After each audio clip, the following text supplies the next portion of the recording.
Okay.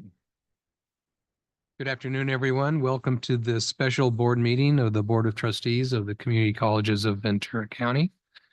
Item 1 is call to order. Item 1.02 is changes to the agenda. I just want everybody to know that we will be taking item 6.01 immediately after 3.03. Other than that, there are no other changes to the agenda. I don't see anybody in the room for public comments, or is there anybody in the room for public comments on closed session? If not, then we will go into closed session. We have one item, 2.01, and that is for public employee performance evaluation, Chancellor. And we will reconvene in open session at 6 o'clock. Thank you.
Okay.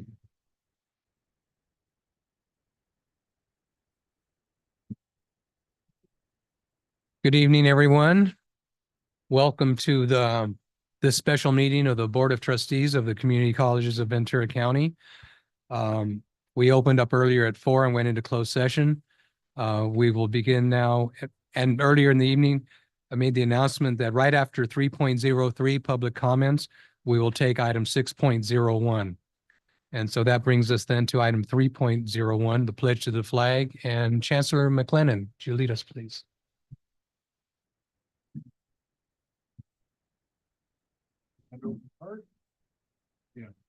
Pledge allegiance to the flag of the United States of America and to the republic for which it stands, one nation under God, indivisible with liberty and justice for all.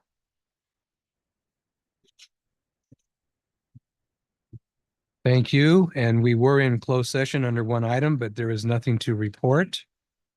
And that brings us to item 3.03, public comments on open session items. There they are, speaker cards.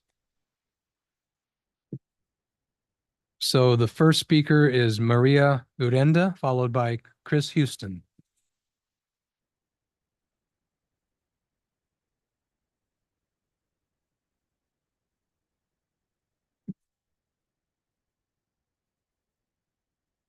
Good evening, Board of Trustees, Chancellor McLennan, Maria Urenda, SEIU Chief Steward, and Local 99 Executive Board Officer.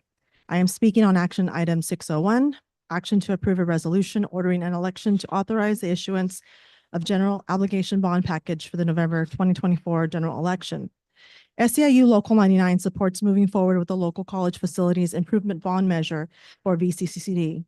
We also support the efforts of our sisters, brothers, and siblings in the building and construction trades unions to have the district adopt project labor agreements for any and all construction projects in the future.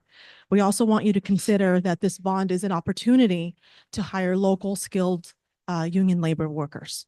Thank you. Thank you. Chris Houston, followed by Bill Frank. Hello, my name is Chris Houston. I'm a business rep with the Electrical Workers Union here in Ventura County, but more importantly, I'm also a father. I have two young boys that as they get older, they will end up attending community college, just like I did before becoming an electrician. I believe this bond measure would be an opportunity to benefit our community as a whole, and I'm in support of it. Thank you. Thank you. Bill Frank, followed by Daniel Mora. Hello, my name is Bill Frank, and I'm speaking on behalf of as a private citizen. There are lots of reasons to have doubts about this bond that you're thinking about. First of all, you'll be swimming against the tide of public opinion. That is a very strong tide to swim against.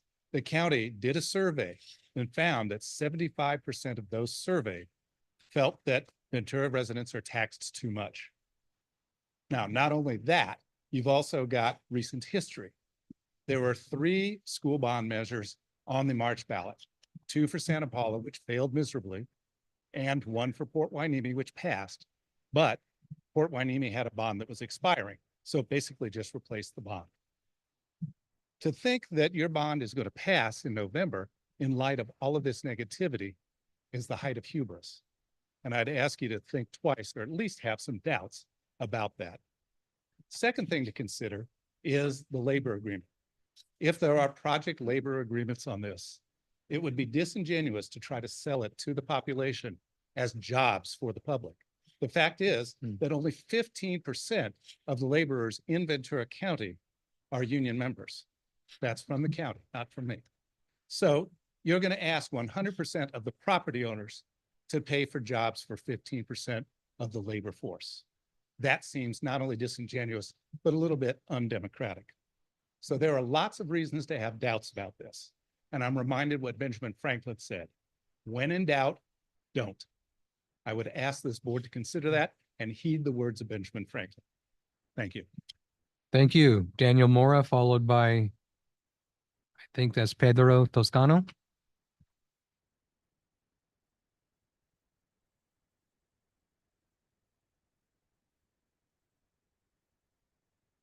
I thought I saw Daniel here, but okay.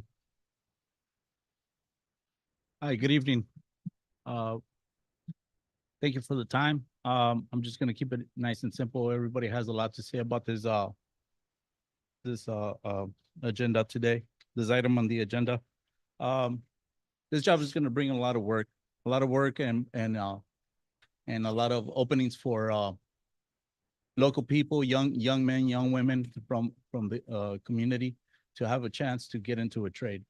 The carpenters are always accepting those challenges with the community, with the college district.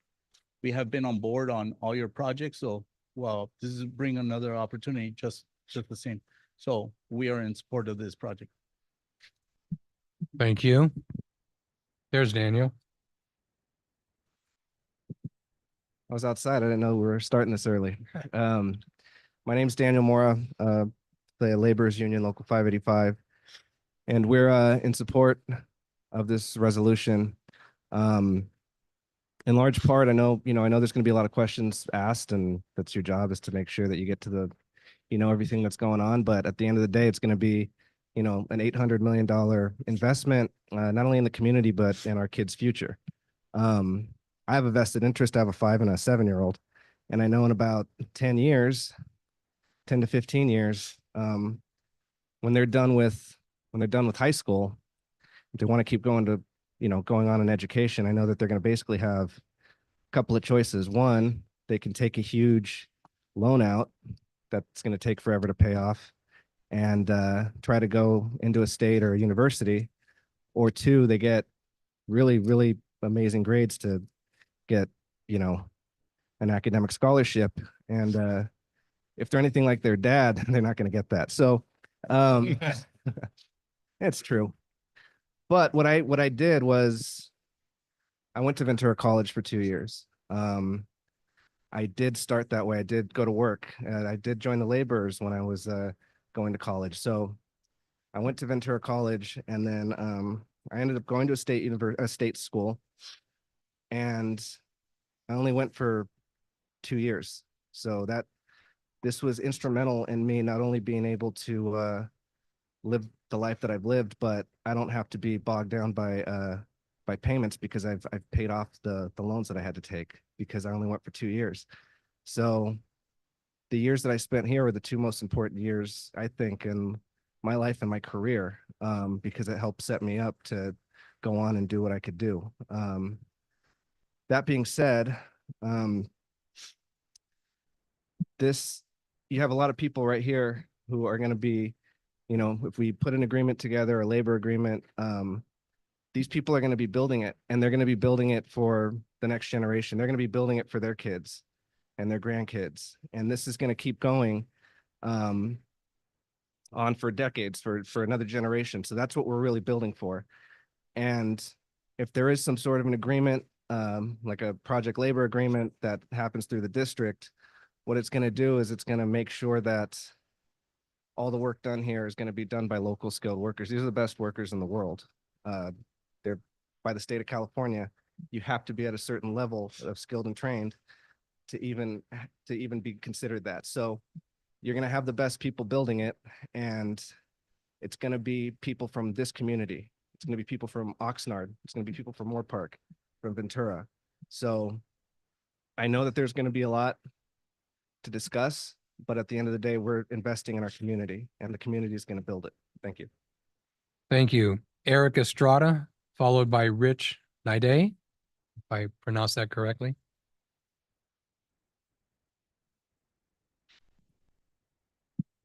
I gotta lower this a little bit. Good evening. My name is Eric Estrada, and I proudly serve as a business representative for the International Brotherhood of Electrical Workers. I'm also a trustee on our apprenticeship. Within our program, I'm privileged to say that we have approximately 100 apprentices, all local members. More jobs in Ventura County will help the next generation of skilled trade workers provide for their families and continue in the trade that they have called their career. I strongly encourage you to consider this bond measure and how it will impact the local job project. This will provide opportunities for individuals seeking to contribute to these projects while also enriching their lives and local colleges. Thank you. Thank you. Rich, followed by Josh Madrano.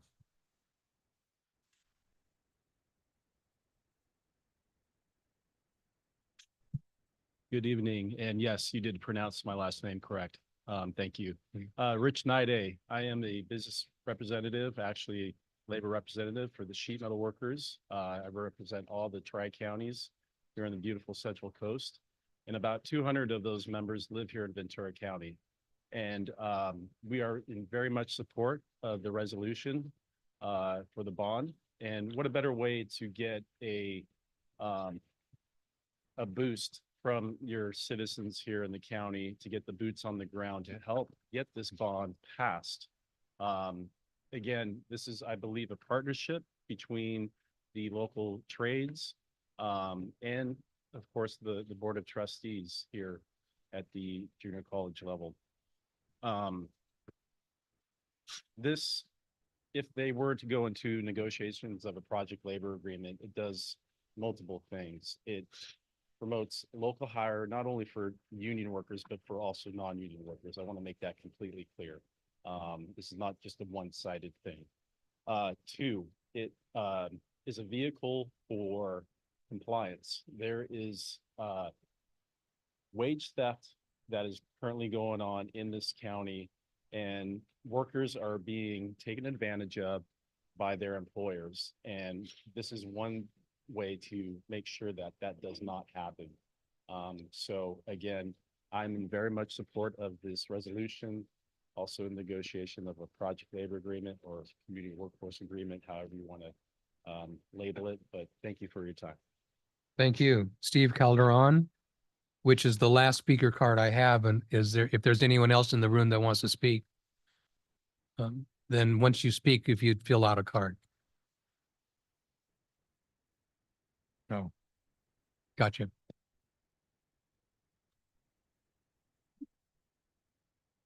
Good evening. My name is Steve Coldarn. I represent the Operating Engineers Local 12. I think this is a great opportunity on this bond to kill two birds with one stone. You know, we could help build our youth and give them opportunities to learn, as well as keep jobs local. You know, the union is not the bad guy here. You know, I joined our own apprenticeship.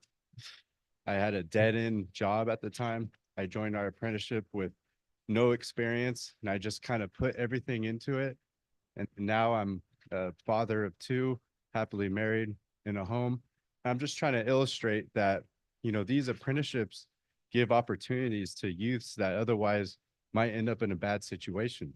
So if we could have a PLA that gives jobs to these youth, keeps the work local, helps bolster the middle class, and at the same time, we're building towards something that could really help the youth learn for future generations. I think it's just a great opportunity to help bolster this partnership for our future. So with that, I'll keep it short, and thank you for your time. Thank you. And I'm sorry. Oh, I see. I know somebody else who wants to speak. I overlooked these two, Keith Tobin, followed by Steve Bond.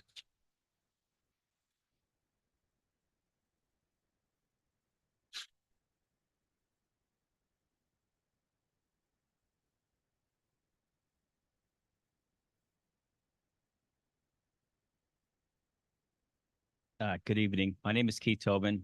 I'm business representative from the International Union of Operating Engineers. And I asking for support of this bond measure.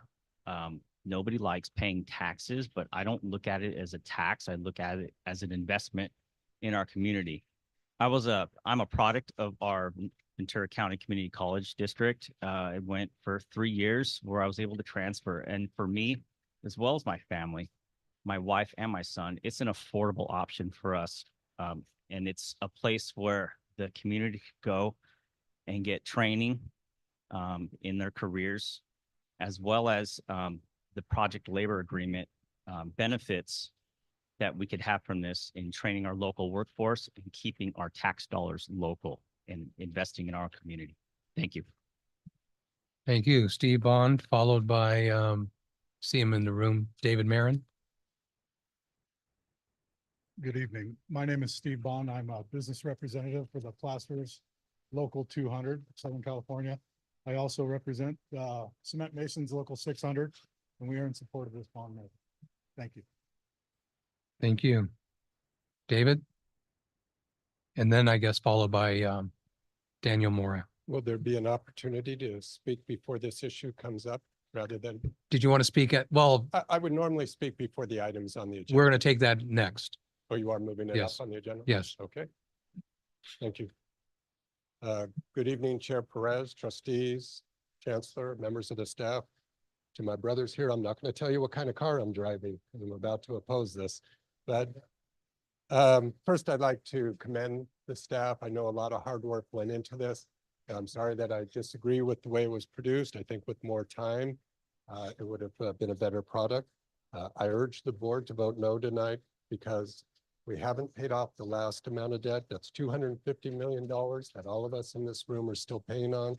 I think we can use the time to craft a better resolution to support what labor is looking for, to support what the community is looking for, come back to the board in a couple of years or to the public.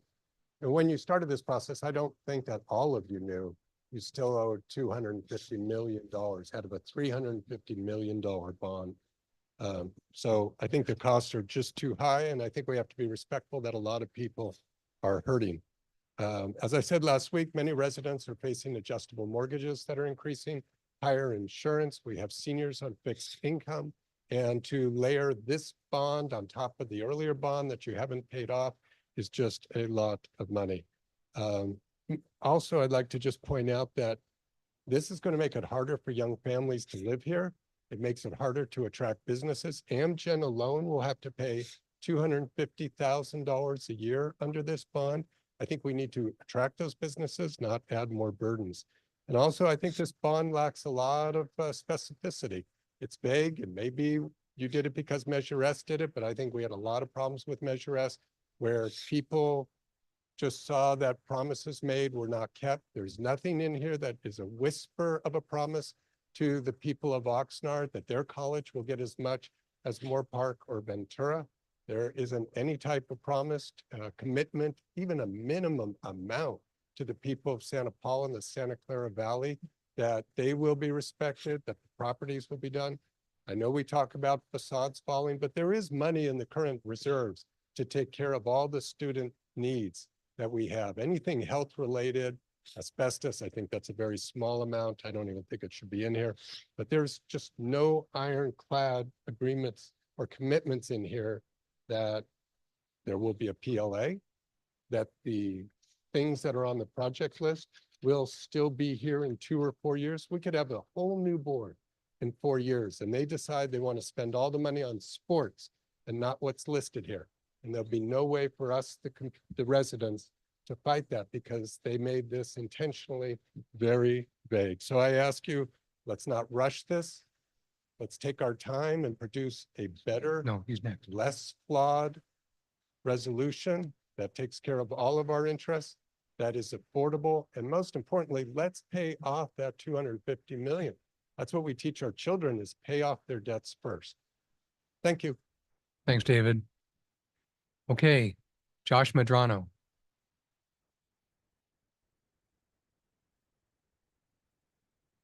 Have to give my brother some love here. How you doing? Good evening, Chair Perez and trustees. Appreciate the opportunity to come and speak to all of you. Flying in here through the Gold Coast to get to you from San Luis Obispo, and it's great to see all of you, as well as the turnout of my brothers and sisters in arms and labor. So you have heard from majority of individuals about the pros and cons about having a PLA. I am here to let you know that the building trades as a whole, representing over 22 construction crafts, as well as over 16,000 individuals within Ventura, Santa Barbara, and San Luis Obispo County. We are in support of this bond measure with the understanding that you will make a commitment with the trades in order to move forward with what's called a community workforce agreement, not a project labor agreement.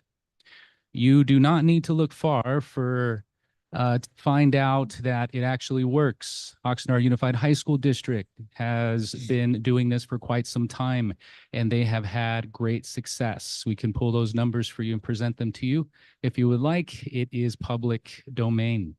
We are currently in the process of negotiations with Ventura Unified School District, which we helped them with Measure E.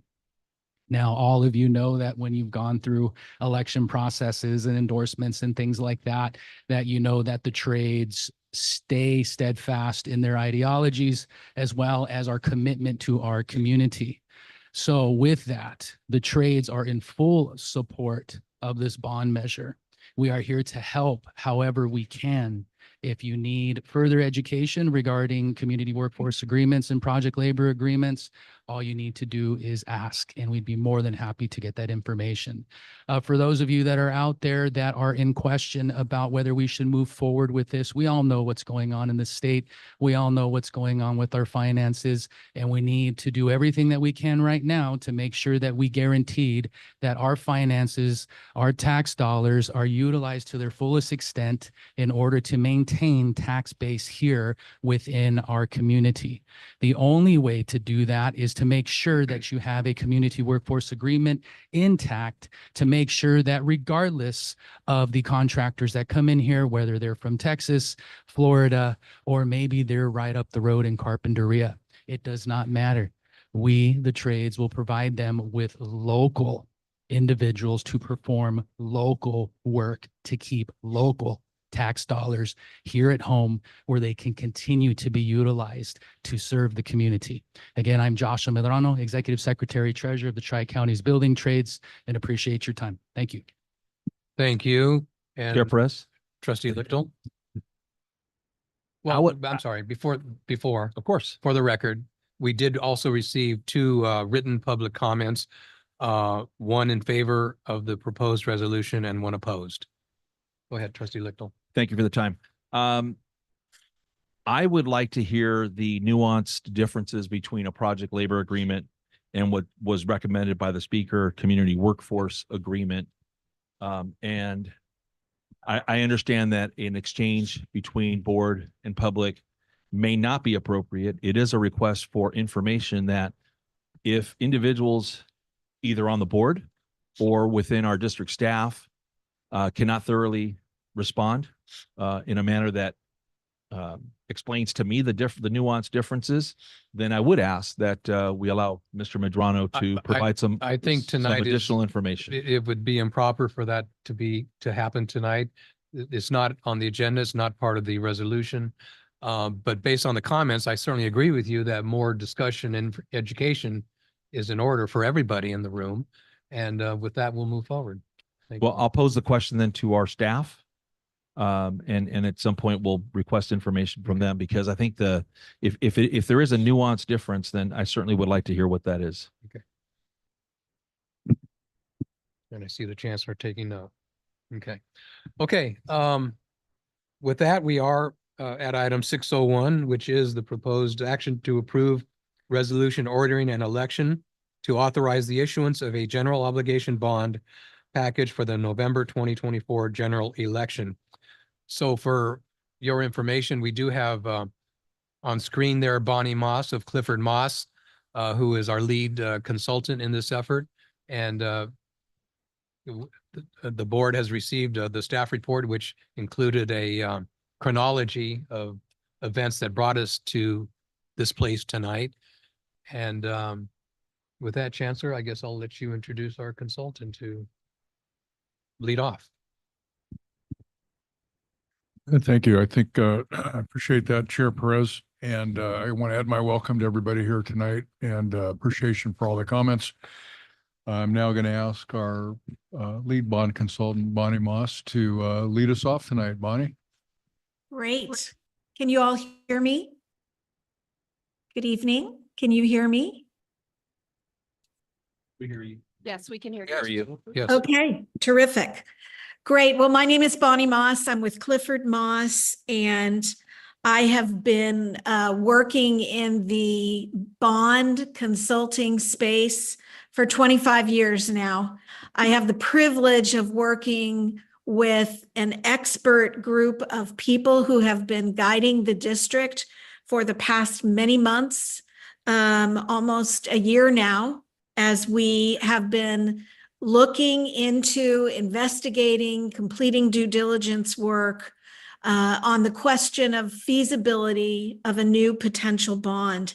And so, Chair Perez, you asked that I just share some brief remarks. I do want to let everyone know that I have four, I think, important points to share tonight. And I know this is an important evening for all of you on the board.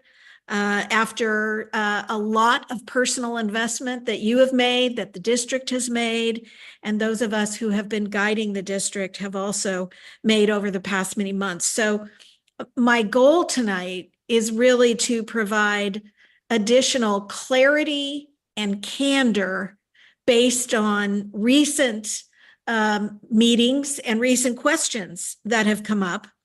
And I realize that there will be others on the team who are there in person tonight who may have additional wisdom and perspective to share. But let me just start with item number one, which has to do with the legally required project list that is part of this kind of a bond measure proposal that is coming to you, the board, tonight. There's been a lot of discussion about the project list. How specific does it have to be? What does it need to look like? Is it correctly crafted? And I do believe my colleague, Anne La Morena Rolin, is present tonight. She will have comments to make about it. But as someone who's been doing this work for 25 years and watching the shifts and changes that have taken place since California voters approved Proposition 39, which reset the threshold for voter approval on these kinds of measures, a project list became required. And over time, there's been a lot of debate, engagement, legal activity about project lists. And what has also been learned is that there have been unanticipated events that have happened post passage of a measure like this that require some degree of flexibility, whether it's a wildfire or a pandemic. These kinds of things can definitely impact where and how your bond funds are spent. And so I do want to provide clarity about the current project list that is part of your bond package tonight. It has been flexibly built, allowing for this board or future boards to prudently and responsibly allocate the funds from passage of a measure for the most importantly needed projects that could be out there over a 10-year period, I might add. So I stand here to tell you that I have confidence in the project list. I have confidence in everything that informed the project list, especially your facilities master plans. 3 of them, which is far more than we typically see, but one in each case that corresponds to each of your college campuses. So the project list is legally compliant. It is informed by your greatest needs and your facility master plans, which of course are informed by your education master plans. And it does represent a strong and confident work product that I have seen over my 25 years other community colleges bring as part of the package. So I did want to provide that perspective on project lists first. Secondly, I wanted to address the question of community input. And there have been questions about, have we completed enough community input? Have we done enough community input? And I do want to point out that the input on this potential bond has been at least 2 years in the making, maybe more. And it started as stakeholders around each of the colleges provided input to those facilities master plans. In that way, the relevant community focus on facilities started with those facility master plans. They continued with additional community work that happened as we conducted research with 2 different sets of voters who are likely to vote in the November election. Almost 2,000 people were part of those 2 research studies. It's actually 1,870. And they were engaged in a 20-minute conversation, either online or with an interview over the phone on this topic, only facilities. And they weighed in, and they are members of your community. So they are another element, another facet of the very deliberate community engagement work that has taken place over the last many months. Thirdly, I do want to say that as interested parties have come forward and expressed interest to meet, members of our team have reached out and have been willing to meet with them and plan to continue to meet with them should the board vote to place a measure on the ballot. And lastly, I do want to say that this past spring, we engaged in an online digital conversation, if you will, with members of the public that are online. And we recorded over 500,000 impressions, over 53,000 engagements, people who said thumbs up, or I agree, or I support. And those kinds of digital online momentary supports are another facet of the community engagement. Lastly, on that point, I do want to say that this is typical. This is consistent with the kinds of community engagement we see leading up to a board action that you are being asked to take tonight. Is it taking the place of all community engagement? No, it is the first step of that process, because if you vote to put a measure on the ballot, the entire process shifts to an election window where voters from throughout the district, over 500,000 of them, will have the opportunity to weigh in during that election window. So in my experience, the work that has been completed to engage and invite input has been consistent with what we see from other community colleges across the state over the years. The third point I'd like to just make is that there are 2 rather extraordinary circumstances that I think are important to point out at this point in time to all of you on the board. First, that there appears to be no other county-wide measure headed to the ballot in Ventura County this November. That is extraordinary for a number of reasons. Most importantly, that if we did have multiple county-wide measures competing for voter attention and competing for taxpayer dollars, that would create a much steeper climb for any of those measures. But we are hearing and seeing and sensing that right now the Ventura Community College District, Ventura County Community College District, is the only countywide measure appearing to want to go to the ballot, want to proceed to go to the ballot. And that's important for you all to consider, that we're at a moment in time. The window is going to open and the window is going to close. We already know that there are others who are looking to 2026 to put other countywide measures on, but they're not headed there this year. The second extraordinary point is just a reminder, a simple reminder that the action requested of you, the board, tonight is not asking you to guarantee perfection across the board on this bond measure. It is asking you to take action to allow the people of Ventura County to vote. 500,000 or more of them are eligible to vote this November. And so the action you're being asked to take is simply to allow the people to vote and let the people make a decision about yay or nay on this potential bond proposal.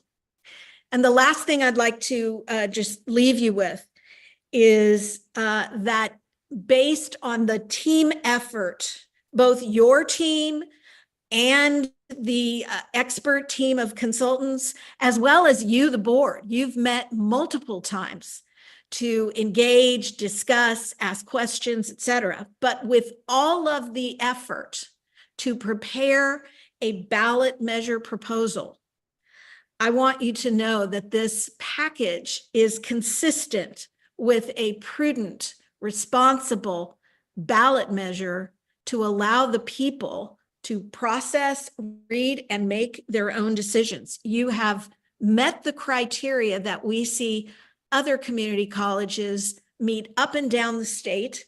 You started last fall in that process. We are working with other community colleges that have barely just begun, and they're headed to the ballot. So you're not them, and there has been a considerable effort. There is active current research from your leading research firm, FM3 Research, that says there is a path to passage if you vote to put this measure on the ballot. There is a lot of work that needs to be done, but there is a path to passage. And this research shows that if a concerted effort is completed, you have a reasonable chance of passing this bond measure. And that is not true for many of the other public agencies, including community college districts that we've been working with over the past year. You are in a better position, supported by a foundation of strong work to prepare a ballot package that is prudent and responsible. So I just wanted to leave you with that.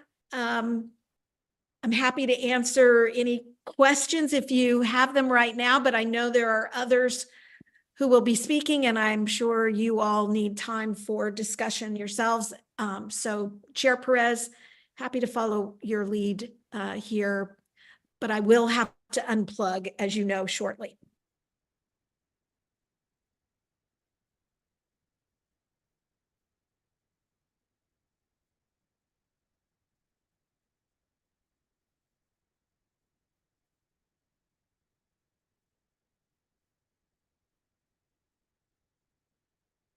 He's at the podium. Chair Perez, since we only have Bonnie for a few minutes. Yeah. Bonnie, I posed a question. I think you were online when I posed it, related to the difference between a project labor agreement and a community workforce agreement. Is there some light that you can shed on that, or perhaps another member of your team may be able to? I am not qualified to speak on that. I do agree with the chair, though, that it deserves attention at the right time. So I'm very intrigued. I'd love to be here watching when that conversation happens. Yeah, I think the right time is accurate. I'm just kind of feeling like the right time maybe now. So that's why I'm posing the question. So I appreciate that though, Bonnie. Thank you. Chair. Trustee Chancellor. I have a follow-up to Trustee Lichtel's question. This is the first in a very informal way we've heard anything about a PLA. Do we have any commitments as a board or as a district for a PLA as part of this bond at this point in time? Is that in the resolution in any shape or form? To my knowledge, it's not, but I'll let our bond counsel, who has prepared the resolution, I believe, to answer that or asked to answer that. Hi, good evening. I'm Ann LaMorena Rolene. I'm a partner at the global law firm of Norton Rose Fulbright, and I'm also an Oxnard native. I've worked with schools and community colleges across the state for the past 23 years on resolutions and bond programs. This resolution does not include information regarding PLAs or any such agreements. That is left with district staff if and when the resolution goes to voters and passes, and as you go through your process as far as your building program at that time. Thank you. Good. Another question? With just a follow-up, but an option could have been to include a PLA as part of this language or community workforce agreement. Because I've looked at other districts and that seems to be a path that they have taken. I just want to make sure that These are that's. such, large bond programs that it could be by project that such agreements are entered into. So it just depends, but I don't regularly see such agreements included in the resolutions to order an election. Thank you, trustee Mantu. Just want to clarify. It's not required that we pass a bond in order to enter into a PLA for any one of our upcoming projects. Is that correct? Is that a yes? Thank you. So we can still do it, bond or no bond. That's correct. Thank Depending you. on any projects, whether bonded or not. Proceed, Ann. Thank Yes. you. So the resolution ordering election in front of the board today, approval of such resolution allows the district voters to decide on November 5th whether to authorize the bond issuance. The bond package includes the 75-word ballot measure question, the project list as required by Proposition 39 in the California Constitution, as well as a tax rate statement. The statutory limit, as you may know, is a $25 tax rate per 100,000 of assessed values, not market values of properties. But the district has opted to go for a tax rate of $19 per 100,000 of assessed values. The resolution also requests that the county consolidate the district's bond election with any other measures that will go before voters in November.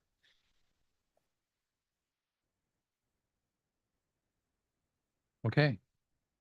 Any further questions? Trustee Chancer. Thank you. Within that project list, is there a project's ranking? Have we developed a project ranking? There is not. There is not. Okay, that's, do we have a facilities condition index? Has that been There are completed? facilities master plans of each Correct. college and district-wide that are incorporated in the project list, but I am not familiar with an index or a prioritization included. It's to allow sufficient flexibility, as Bonnie mentioned, for the district to make such decisions if and when the voters decide whether bond passage should occur. Okay, do we have an estimate of all projects that were, okay, let me backtrack. Do we have any commitment on our project list of what projects we will complete? Is that there in any shape or form? Because we have a list here of some very vague projects, including improve access to affordable higher education. What page are you reading from? I'm on page 28, so it's bullet halfway down. And I'm having a hard time seeing how that's a project. Another one, the second one is preparing students for 21st century jobs. There's one here, it says, let's see, it's fifth one down, which really I hold really close to my heart because we've heard this from students at all of our colleges, well, at Moore Park and Ventura for food services and these types of things, but it is the fifth bullet. And it says upgrading student basic needs centers to help students struggling with the need for food, housing, mental health clinics, and other support. Does that include providing hot meal and food services at our colleges? And if it does, are we committed to actually fulfilling that? So I'm having a hard time because when I go out and meet with constituents, first question, I've received more questions about this bond than anything in my 6 years being on a board is, well, what are you going to do? And my answer is, well, I don't know. We have a project list, but we don't have a commitment with a prioritization of this is the top priorities we have. We're making a promise to the community for $820 million. These are the things that we will complete. And it's my understanding from communications with district staff that the facilities master plans and the projects included there are almost $2 billion worth of projects, but they're asking the voters to approve 820 million. Again, there's no list of priorities. Again, if the voters were to approve 820 million, we would come back to the board for every issuance, which I understand currently the plan is to issue in a number of series over several years based on a number of factors. Okay. And I think last week we also discussed that the campus or the certain projects included food services. But again, it's up to this board and district staff to then vote to prioritize what gets built first. Okay. Have we completed a detailed and comprehensive site inspection, or has a detailed and comprehensive site inspection occurred? And that one comes from, because one of our top bullets that was ranked in the surveys removed asbestos and mold. Do we know as a district how much asbestos and mold we actually have? Or are we just saying, we think it's there, voters like it, let's put that in the resolution? I mean, again, there were facilities and site visits at each of the campuses that were done over several years. I don't have the But details. as to can we how much. unequivocally say all 3 colleges have asbestos and mold? Let me try to respond and then Okay. I'll certainly ask the chancellor and his team. Reference has been made to the college's facilities master plan, which underwent a process on the campus to determine what they need, currently and in the future to implement the educational plans that all 3 colleges have developed. Okay. Now, correct me if I'm wrong, but that's there to the level of review that you're talking about, where exactly is all the asbestos on any one of our campuses? I don't believe has occurred yet. I don't think it's been until we have the funds necessary to carry out such a preliminary study on any one project. It doesn't happen. We've heard before that the colleges are putting maintenance funds into patching up a lot of their facilities. So we know there are real problems that exist. But we have also heard from our bond counsel and from our consultant earlier that this is a legally compliant resolution that helps identify potential projects and allows some flexibility as conditions warrant, once the bond is passed, if it passes, or down the line when things change or, dare I say, disasters occur, So there's a certain degree of unknowns, if you will, but there's a lot of reasonableness that has created these plans and this project list. Okay, I appreciate that. And it's just really hard to understand that because our project list is so vague. I think that's why we haven't been able to prioritize the projects on the list, because there are not shovel-ready projects on here that we can commit to the voters that we will build something, tear something down, retrofit something. I mean, these details are nowhere to be found. And the reason why I highlight asbestos and mold is it's one of the key bullets there. Remove asbestos, mold, and lead paint. But I don't think we can unequivocally say if we even have that at all 3 of our colleges. And where? Is that going to be 10% of the 820 million? It's going to be 50%. And is that a priority now? Sure. Trustee Lichtel. Okay. Well, I think there are answers that we have. They're in the facility plans. I think and what I agree with Trustee Chancellor from the standpoint of we don't have a clear list right now that we can all point to. it's embedded in those master plans. So we know that that's the limit of the projects that we can accomplish, would be my understanding. Anything that we accomplish with this bond is on that facilities master plan, but we're obviously not going to be able to complete all of those projects. So that's our guideline. And I'm okay with that because at least I know that I can go to that plan and say, okay, when the approval for a certain project happens at a particular college, I know that I can go back to that plan and say, if it's not on that plan, I'll ask a question. As long as it is, I'm going to be okay with that. But my question from the standpoint of process and prioritizing those projects, I'm sure the statute is really clear on how that has to happen. I assume it is. And if not, I know the district must have a plan for what process we're going to follow to decide out of the, I heard $2 billion today, previously $1.7 billion worth of projects. Whatever that amount is, it's not enough. There must be a process that we have that at least we've conceived. And I'd like to hear about that because I think that may help clarify a little bit of what Trustee Chancellor is saying. What process is the district going to follow to hone down to committing to a project? And before anybody, Chancellor, before you ask anybody to respond, I'm looking at pages A14 and 15, which identifies some pretty specific projects on the various campuses. So, Chancellor, do you want to? No, thank you. I did want to point out that there's a lot of, while the list may be unprioritized, it's not vague. I just wanted to not let that stay. If you do look at there are actual projects on the list that are pulled out of the facility master plan. So there's a direct connection between what you see on those pages that Chair Perez just referenced and what's actually on the list. I think it's also important to point out a good bit of the process that we went through to get here with our consultants and with staff has been what's not on the list.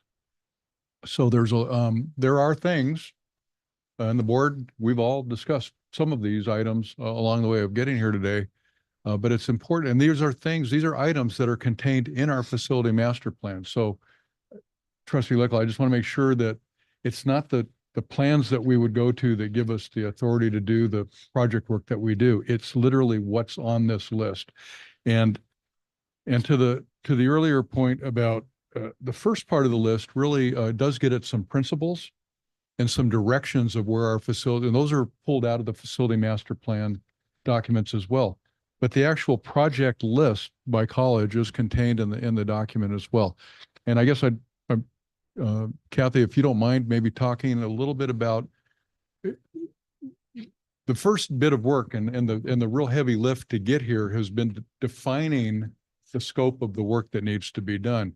To Chair Perez's point, much of what's needed to be done would happen after we have a direction or a pathway to actually get into those projects. So if it's removing asbestos, there's a whole lot of expense that even goes into knowing what that looks like. We have dates of buildings and materials that were used.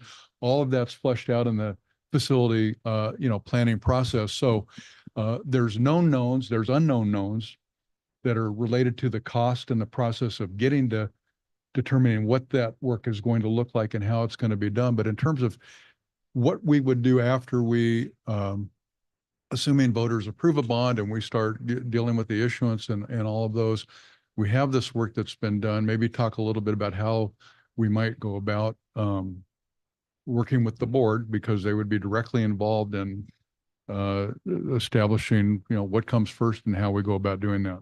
Right. So I believe that each of the colleges have a rough idea of what their priorities would be already through communications at their campuses. If the board approves going out for a bond measure, and if it passes, then I'm assuming that there would be more discussions at the colleges to try to prioritize, to bring that information to the board, to have the board then try to identify what items would be done in what order. I can tell you in the facility master plans and just at the sites, a college may have two buildings that they want built, but there's an order to that. So I know that at least at two of the colleges, there are buildings where the new building has to be built, then another building has to be, people have to move out of it. It's either going to get demolished or remodeled, and then a new building's coming in. So there's a timing of projects also. It's not just that it, everyone's top two can be done in the first round. We have to look at the timing of that, and is the first project need to be built before we can move on to the second project. And so those details will start being flushed out and brought to the board with the reasoning on why staff is recommending certain orders. And then the board can have those discussions, ask the questions, and adjust the schedules, the priorities, and the lists as they're being proposed by staff or not, or take the recommendations. But I assume we will start having many conversations regarding that. And if I can just say, we do have asbestos. We have any building about 1975 or earlier that was built most likely has asbestos in their tile on their floors. So when we're doing, and we have two projects that are scheduled this winter break that will require asbestos abatement. We test the tiles. If they're asbestos, we bring in experts that abate that and remove it before the construction can go on. So while I know you don't think it looking at it, based on the age of our buildings, it is an issue. And mold from leaking roofs and windows and things like that can be an issue. Thank you. Any other questions, comments? Okay, Trustee Torres.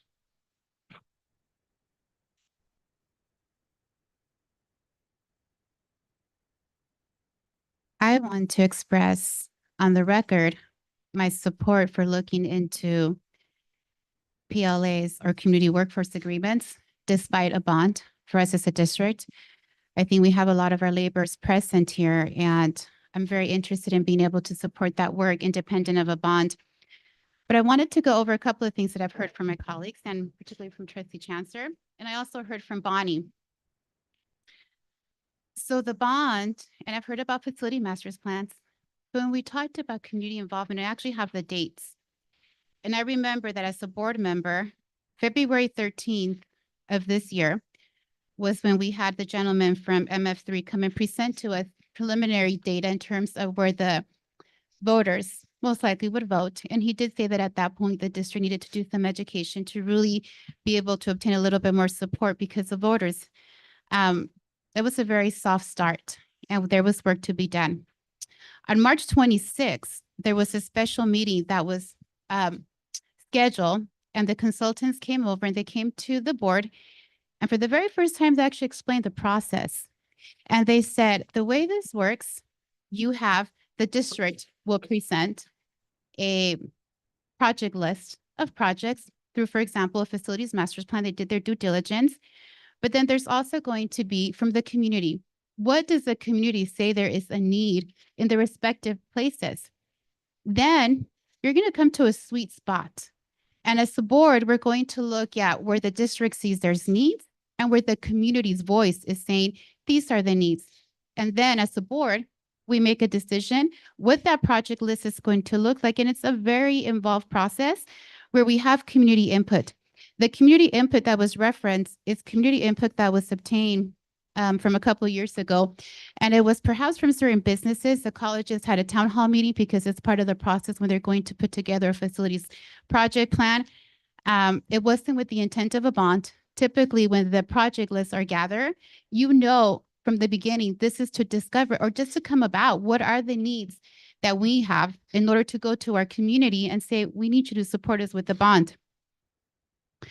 On April 29th, we received an email, actually before April 29th, trying to get dates. When can the board meet? Because we've come to a sweet spot. And I remember on April 29th, we came together as a board, and I was looking forward to hear what does the community say. I know those facilities plans, we approved them. I looked at what the needs were. So I was very familiar with them. I was very interested in hearing what is the community, not from the facility master's plans, but from actual the work that the consultants that we hired and that we paid close to $500,000, just the first half, to go and do this work.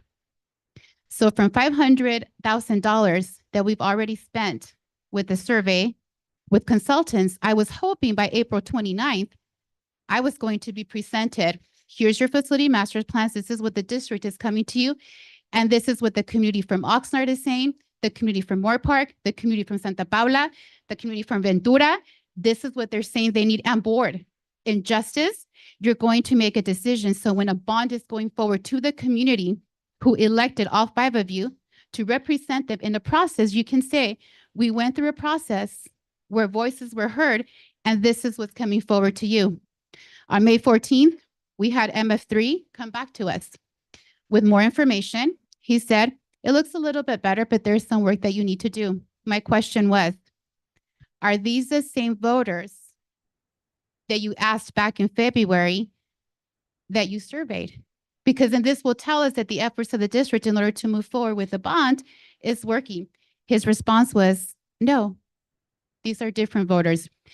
Bonnie spoke, and it's interesting because at that moment on March 26th, Bonnie, along with her firm, said, there is a sweet spot. And so now I hear her speak. And at this point, as we're coming to June 18th, she's saying the community was involved because there was facility master's plans, and the conversation changes. At this moment, during this process, I've been very vocal in asking the district, I need to have community input so we can make a decision. I'm in support of labor.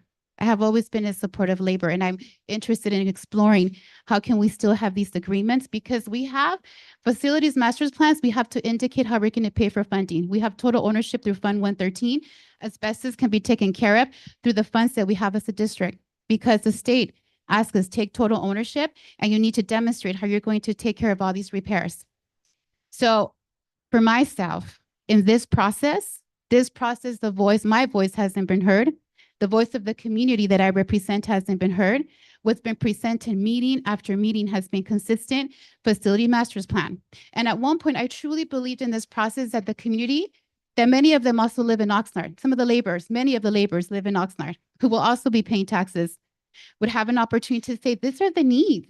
And so, yes, I will support it because I had an opportunity. The district consultants came to me. They asked me, the trustees in this district, this trustee from this district had an opportunity to also give her perspective. That was absent. And so for me, I am in support of a bond. I support a bond.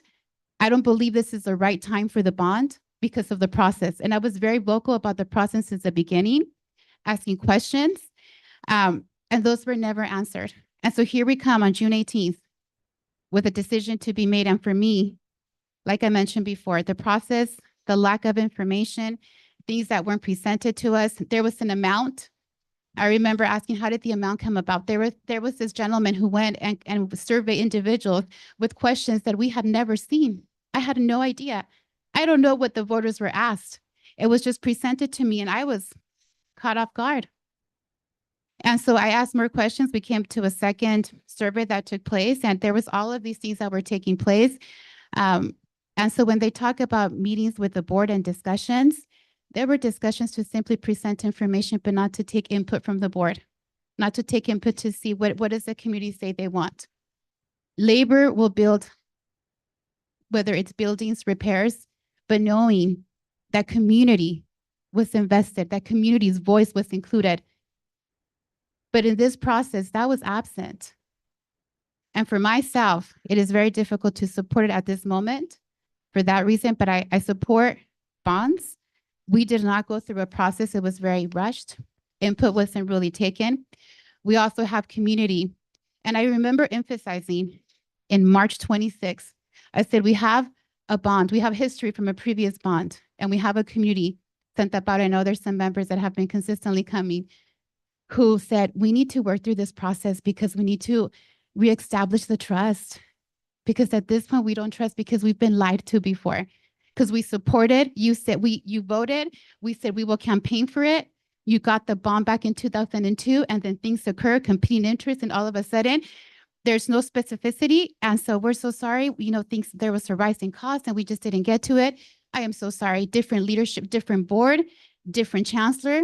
And so what I always said since the beginning, let's be very specific to what we're committing to. So despite of who is the board member or the board, despite of who the chancellor is, it is a commitment to the community because we are asking for close to $1 billion.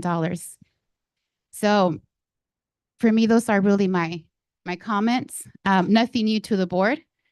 If anything, I just heard in tonight's presentation from our firm, interesting perspectives that were different, that were expressed to me back in March 26th. And I was truly hoping along this process that there would have been an opportunity to come to that sweet spot, like it was presented to me on that meeting, that we would come with that as a board, we would decide, okay, this is what we're going to do. But that was decided for us. And I will also say, we have also community members from Oxnard. We've had student funding formulas. And sometimes when people are asking for funding, the resistance at times that there was for that. So there is a lot of trust that needs to be built. And in this process, I consistently said, we need to have opportunity for everyone's voice because it'll make a difference in bringing in that support. So those are my comments. Thank you.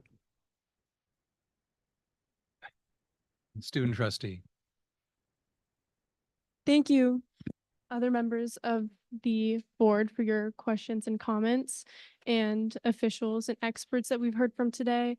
But another expert testimony I want to bring into account is that from students and student experience, and students that use these facilities on a day-to-day basis. And these are the experts that can tell you without a doubt that asbestos, mold, lead pipes, and other issues, even roofs collapsing from damage, are very real and pressing relevant issues. And I also want to point out that the first line in the district's values statement is, we base our actions on what will best serve students and the community. And I think that's incredibly important to take into account today as we vote on this bond measure. Because bottom line, these students are the ones using these facilities and resources on a daily basis. These students are affected by asbestos, mold, lead pipes, and buildings that don't meet earthquake safety standards. They have an tremendous effect on students, but also on students with disabilities and students with pre-existing health concerns. An even heavier effect on these students. And as we potentially move forward with this bond, we cannot leave and will not leave these students out of the narrative, those with disabilities. And I want to say that the bond will also help support and ensure that our facilities will be upheld, or will meet the standards upheld by the American Disabilities Act. But beyond the aspect of health and safety concerns, students deserve the right to affordable and high quality education. And with this bond, we can continue to provide that for these students by updating equipment, technology, programs, and more. Students will be able to feel prepared to transfer to four-year universities or even join the workforce. As stated in the resolution, whereas line 5, many local nurses, firefighters, paramedics, police officers, and other first responders receive their education and job training at the Ventura County Community College District. And I think that's incredibly important to keep in mind as we're voting on this issue. And so for the sake of the students and the community, I think the board should act in support of the bond and putting that on the upcoming November ballot. Thank you. Thank you. Trustee Chancellor. I thought about, for 6 years, I've been asking and advocating for a bond since I was first elected. Fast forward this past year, my son, he's a student at Ventura College. My daughter will be attending not this summer, but the next one. I was a former student at Ventura College, proud of that. And I know there's a need. The challenge I have, and I think here's the best example to express or to shed some light on this challenge was the decision to go from $1 billion bond to 820 million. We changed that. I shouldn't say we, it was decided to change that recommended number because of how it polled. It had nothing to do with our needs. And that's evident because there's no way to know or to make that decision based on our needs because we have not prioritized that. I cannot knock on doors, tell my neighbors, yes, your property tax is going to go up this much, mine too, but we're getting this. The language in here is, I mean, you're right. And I'm going to stay with the word vague and my personal attachment to that word, because on that project list that has bullets, it just has buildings. Doesn't say what we're going to do to those buildings. Liberal arts, science, technology, engineering, arts, and mathematics, STEAM center, the Welcome Center, multi-use center, automotive technology.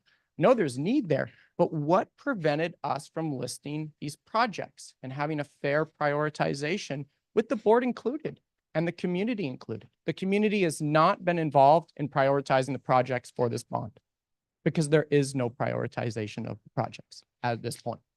We're asking the voters to give us a blank check and we'll do it later. That's what we've heard tonight.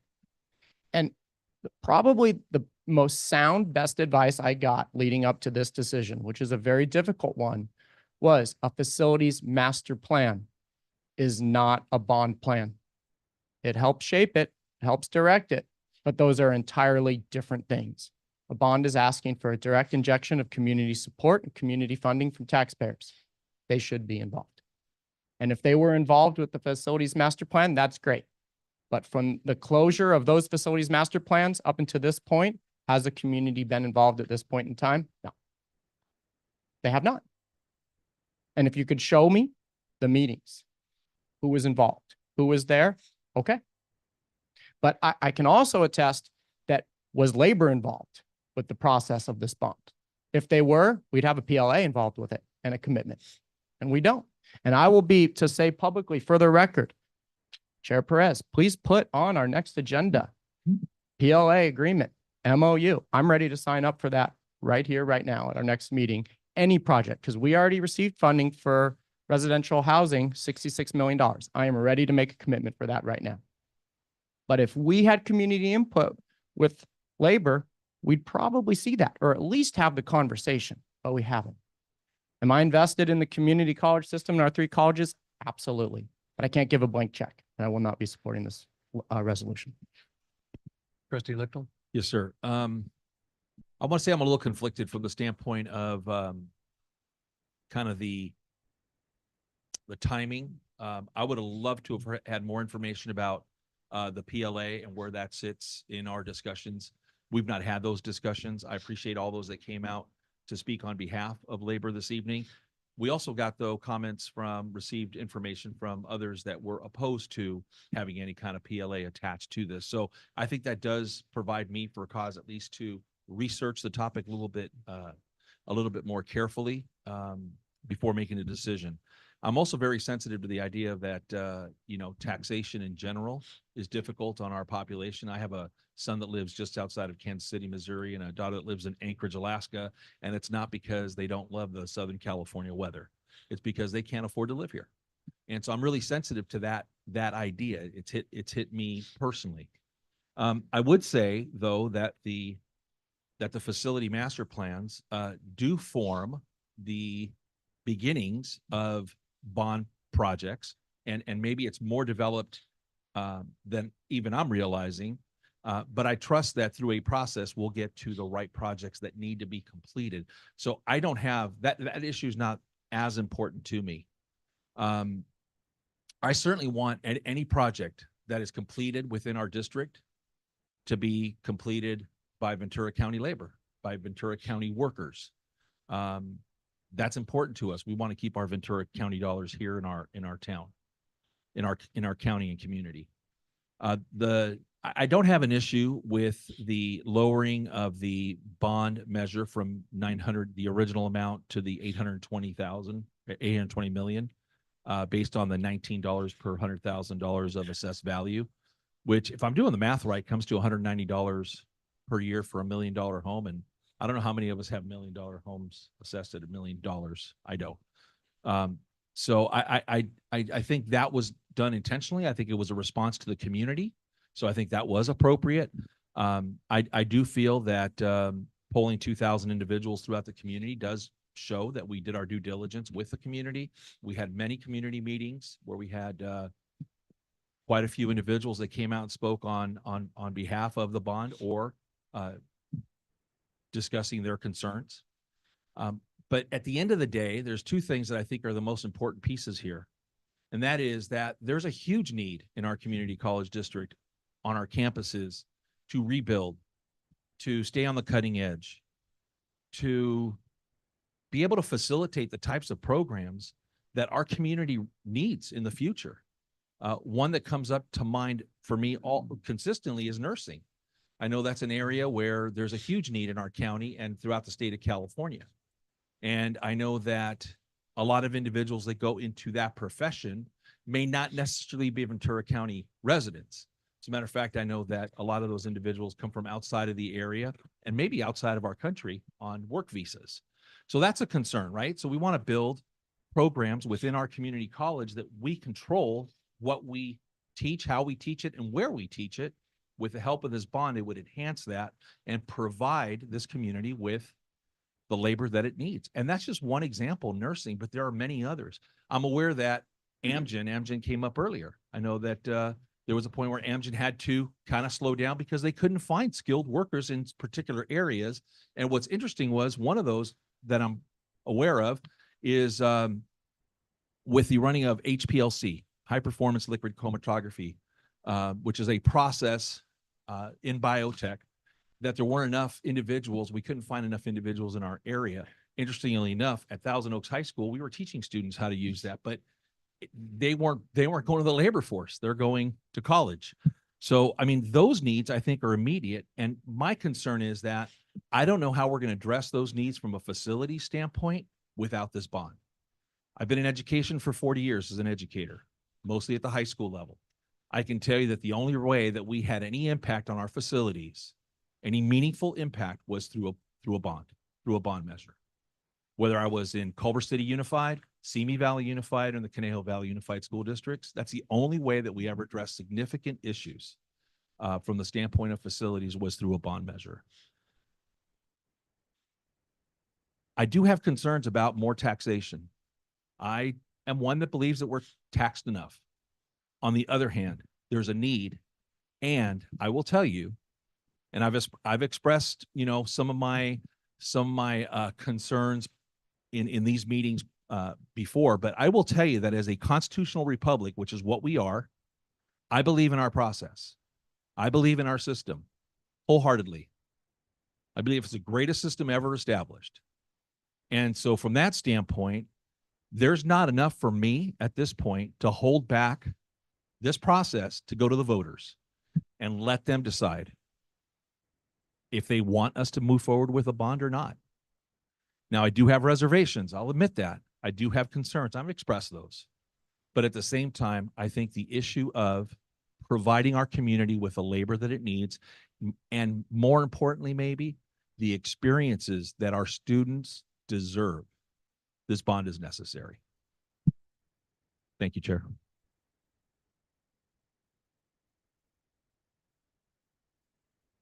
I guess after all that, I feel compelled to make some kind of a statement, huh?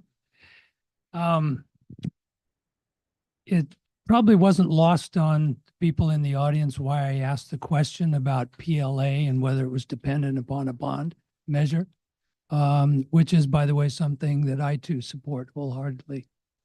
I also am very much in lockstep with most of the comments that my fellow trustee Lou Lichtel just made to you. Having spent my career in education, having been involved with a number of general obligation bonds and their intricacies and the good that they can do for a community and what they can do for students. But I'm also reminded of something, and we didn't have anybody from the carpenters here tonight, I don't think, but there's an expression, measure twice and cut once. Okay? Yeah, I think I could swallow the amount of money if I had to, but I can't swallow how rapid this is unfolding. And I think as long as we have this degree of reservation about what we would be about to put in front of the voters, we need to take our own sweet time and make sure we get it right. And I'm not sure we've got it right.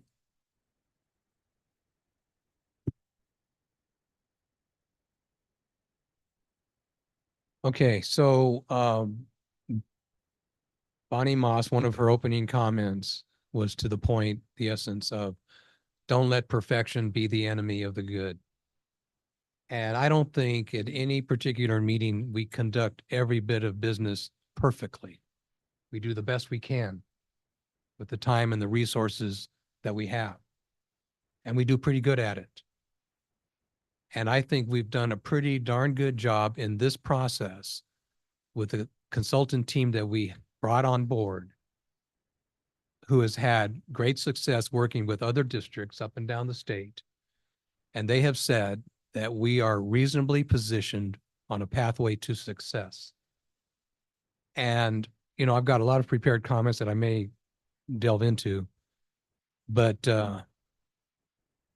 we've all at one point or another at our board meetings profess our support for our primary reason for being here, as represented by this young lady over here on the left, our student trustee, and all her student peers at all three of our campuses and including the East Campus.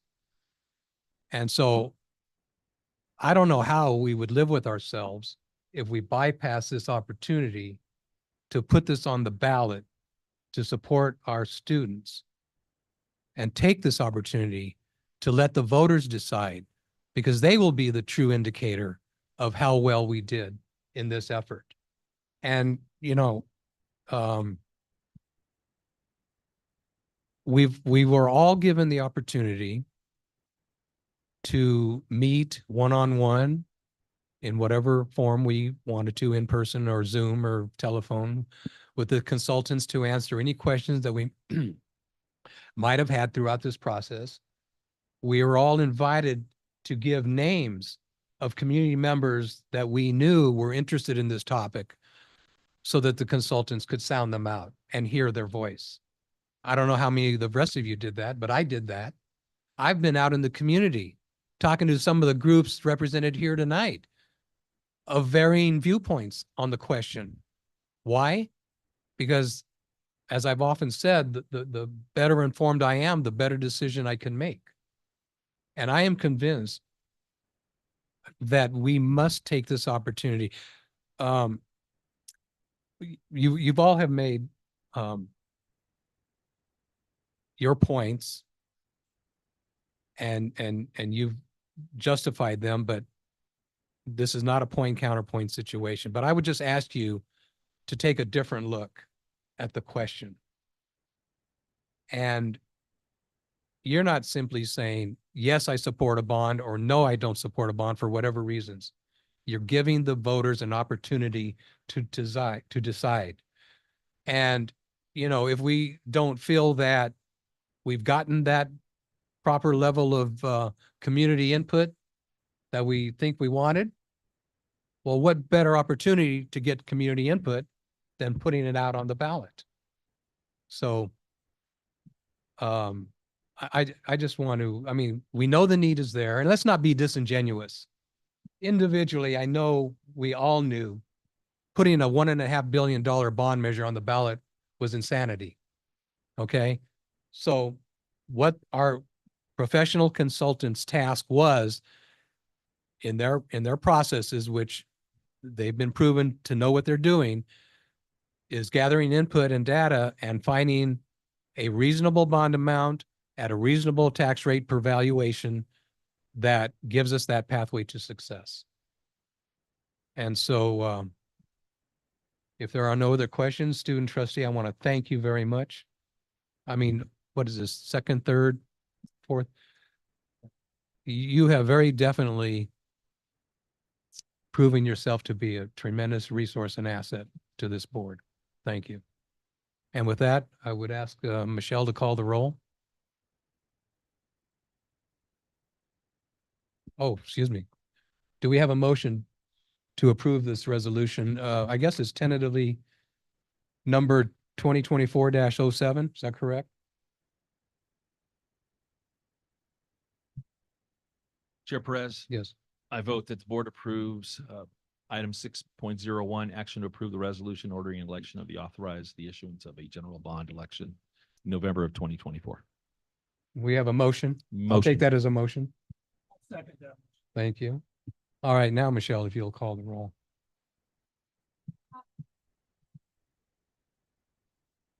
No. Aye.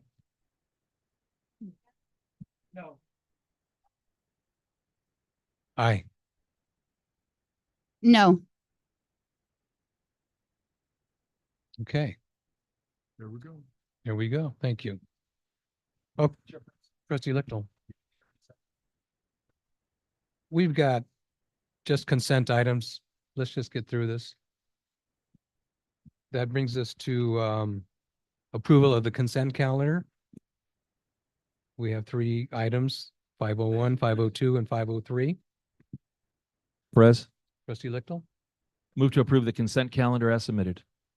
is there a second? Trustee Mantooth seconds. Student trustee, how do you vote? Thank you. Board, all in favor? Aye. Aye. Opposed? Thank you. And with that, we are adjourned. Thank you all.